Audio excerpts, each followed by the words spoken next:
Could God be called an artist? Or are these mountains entirely accidents of nature? How could one account for these mountains sculpted into such wondrous shapes? How is it that man's wonderment of their magnitude goes along with his appreciation of such breathtaking views? The mesmerizing beauty and magnificence of the Himalayas cannot be captured in words that remain forever inadequate. Mount Everest, revered as Sagarmata in Nepal and Chomolungma in Tibet, Peak 15 in the vast Himalayan mountain range. In terms of measurement, it is a mind-boggling 8,848 meters.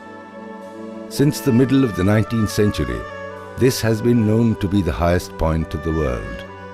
For the 100 years that followed, intrepid and adventurous men tried to climb this peak.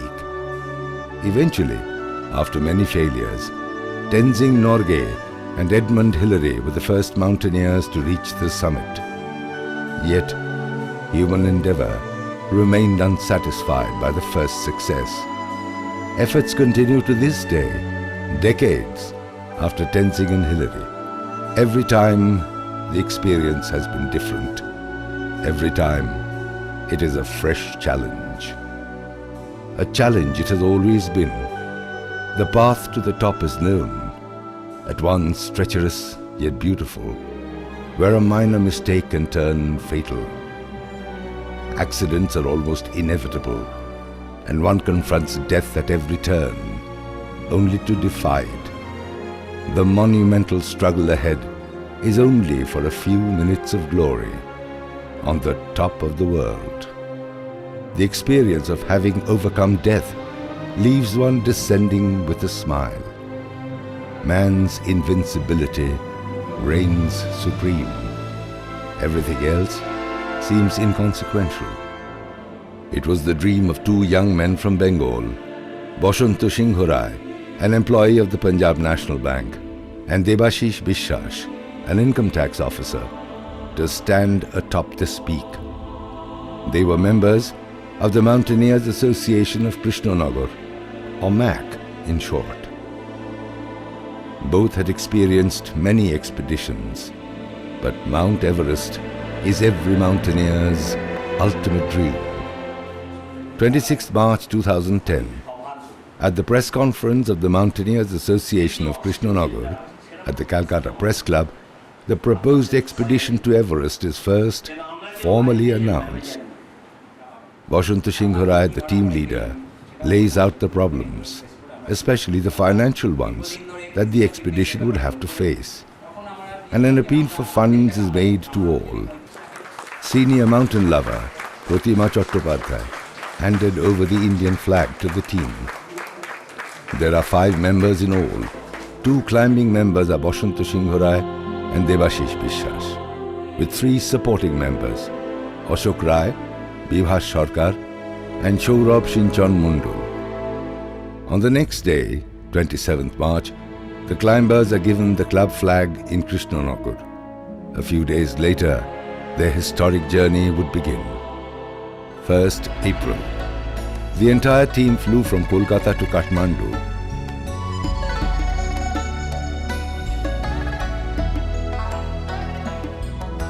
Where their longtime associate Pemba Sherpa receives them.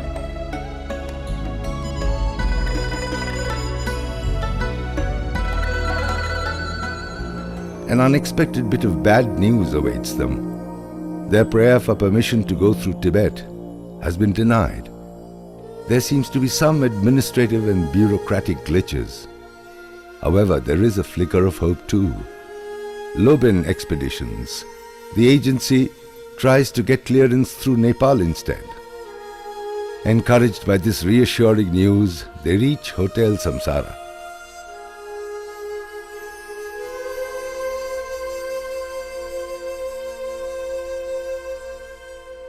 There, the members check their oxygen masks and other equipment.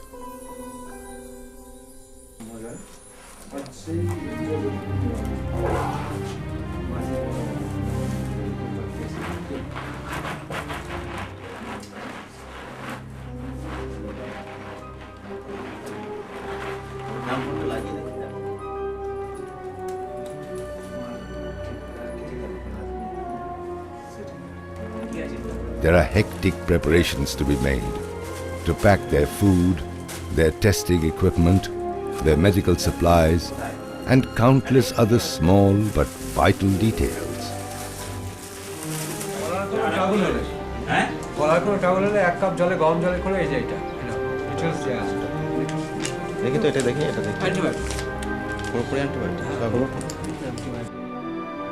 The clearance to go through Nepal finally comes through, and everybody heaves a sigh of relief.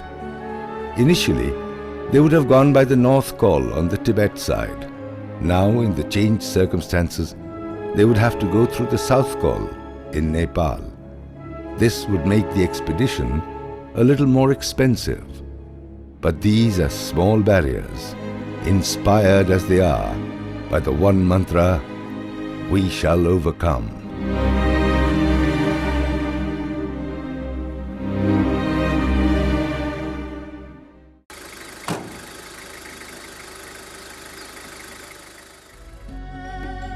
A few days are spent in the collection of other essentials for the expedition.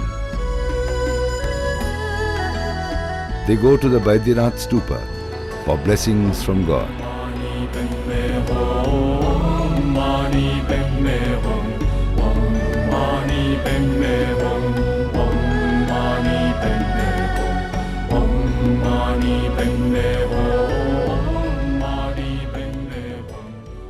April, the journey begins. A half an hour on a small plane of the Agni Airways takes the members to Lukla at a height of 2,843 meters. The airport is named after Hillary and Tenzing.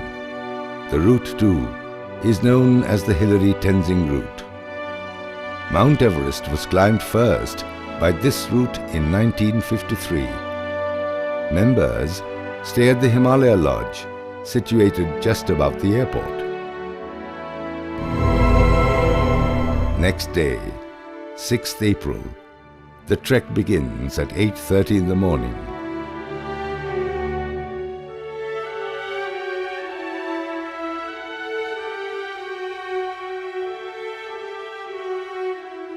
A wide path goes northwards alongside the river Dudh Koshi. It is a strange crisscross route over rope bridges along the river.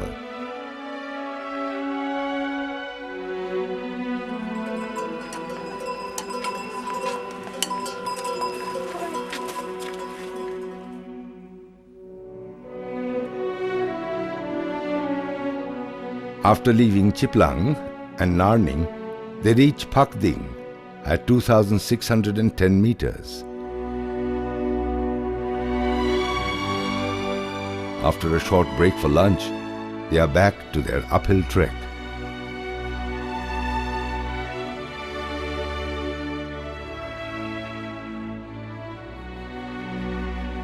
After crossing the river, they reach a village called Manju.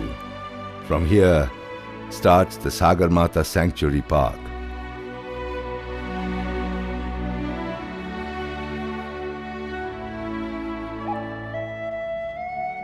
Beyond Manju, they cross another rope bridge over the river Dudh Koshi and reach Jor Sale at 2,740 meters.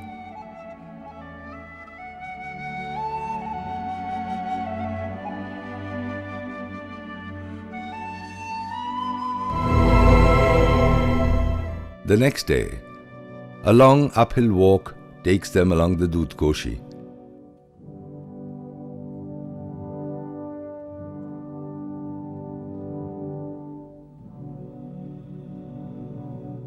They reach a flat place marked out with stones. This is the Everest viewpoint. All around there is beautiful flora and fauna.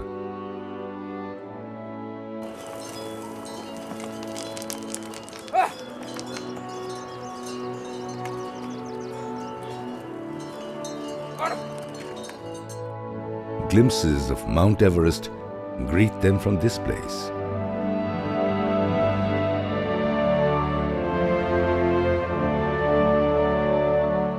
the painstaking trek has to start again. Finally, they reach Namche Bazar at 3,440 meters.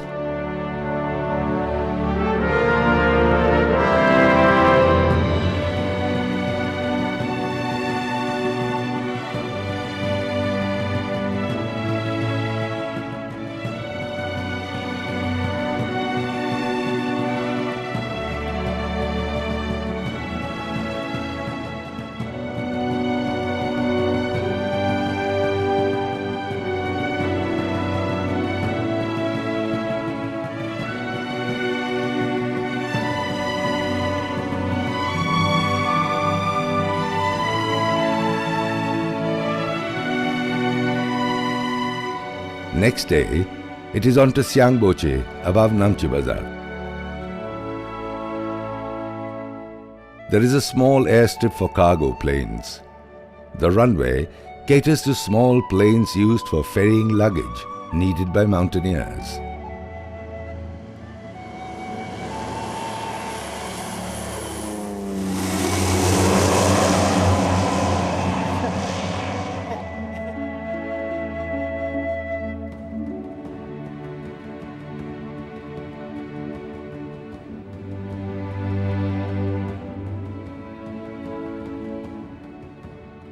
Ahead is the Everest View Hotel, from where they could see their goal, the mighty Everest.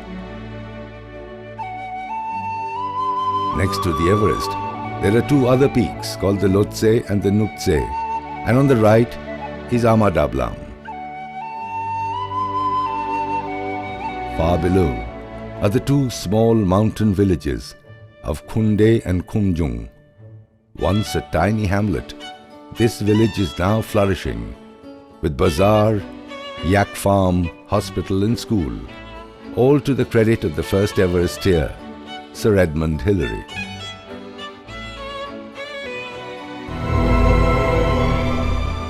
From Lukla, they move northeast, gradually gaining height. Way below is the Dudkoshi. They leave everything behind to climb ahead.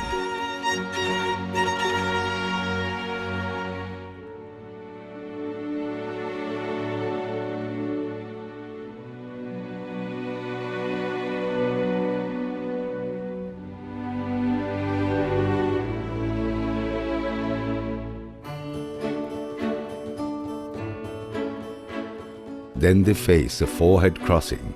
They come from Namche Bazar. The left-hand road leads to Khumjung. Straight ahead is Gokyo, and the right-hand path leads to Tiangboche.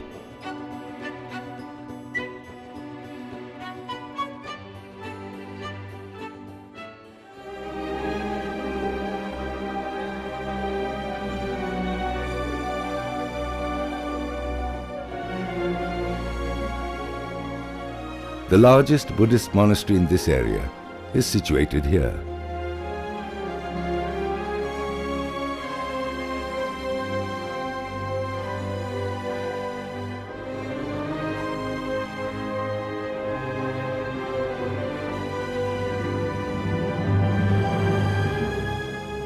After Tiangboche, it is Pangboche at 3,930 meters.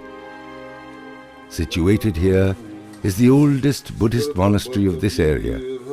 They take the blessings of the old Geze Lama at the monastery.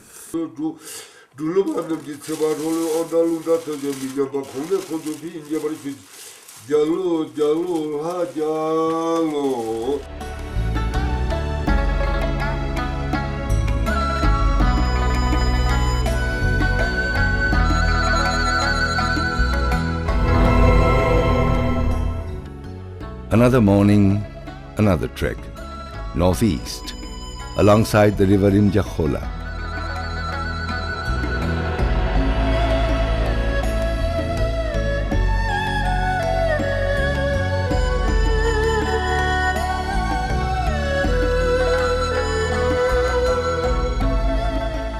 By noon, they reach Dingboche.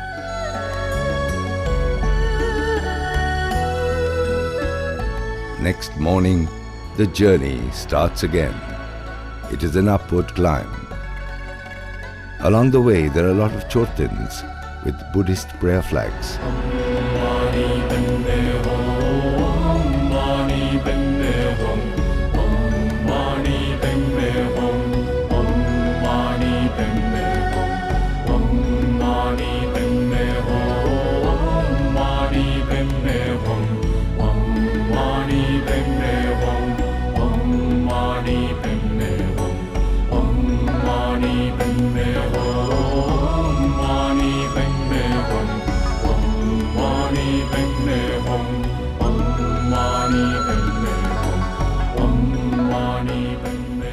The path, barren and desolate, has practically no vegetation.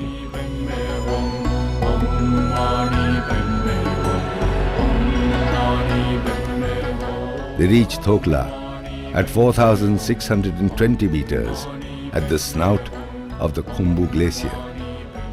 Their route ahead would be northwards along the right side of the Khumbu Glacier.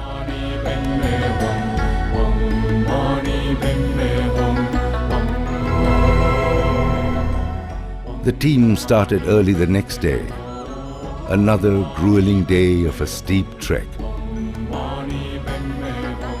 They reach a large, well spread out area. Here are the memorial tablets in remembrance to dead and departed mountaineers, Sherpas, attempting the mighty Everest. Among them, the memorial tablet to the famous Everest mountaineer, Babu Chiri Sherpa. After an exhausting 2 hours, the team reaches Lobuche at 4,910 meters. They are to stay the night here.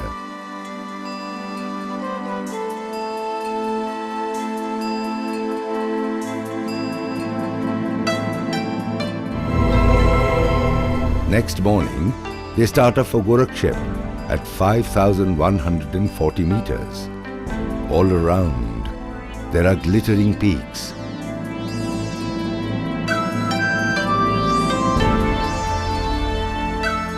There is an ocean of pebbles and rocks all around.